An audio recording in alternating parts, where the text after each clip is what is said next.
მორგი ვიზიტი თბილისიდან მოსკოვში რუსეთში სურსათის ეროვნული სააგენტოს მეორე დელეგაცია გაემგზავრა. დაგეგმილია სამუშაო შეხვედრები რუსეთის როსელხოზნაძორის ხელმძღვანელთან. მოლაპარაკებების თემა ქართული პროდუქციის რუსულ ბაზარზე დაბრუნება. კერძოდ, საუბარი შეეხება ხილ-ბოსტნეულისა და ცხოველური წარმოშობის სურსათის ექსპორტს.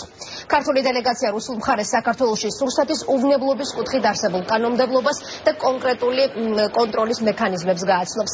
6 კაციან დელეგაცია სურსათის უვნებლობის სააგენტოს უფროსი ხელმძღვანელებს. Კონკრეტულად მოლაპარაკებები რასაკვირველია იქნება ძირითადი თემა იქნება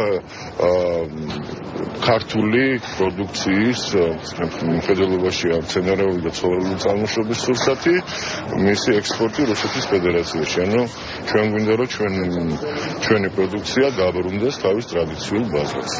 ძირითადად უფრო მცენარეული წარმოშობის ეს არის ჩვენი ციტრუსები, ეს არის ჩვენი მწვანილი, ეს არის ჩვენი ჩაი, ეს არის ჩვენი დაფნა, ეს არის ჩვენი ხილი, ბოსტნეული. როგორც რუსეთი ასევე საქართველოს რამოდენიმე შეთანხმების წერები ვართ, როგორც მეცხოველობის ასევე ფიტოსანიტარული კუთხით. შესაბამისად, ორივე ქვეყანა ექსპორტ-იმპორტს აწარმოებს ამ საერთაშორისო ხელშეკრულებების საფუძველზე. თუმცა არსებობს პრაქტიკა, როდესაც ერთ-ერთი მხარე დამატებით საკითხებს აყენებს.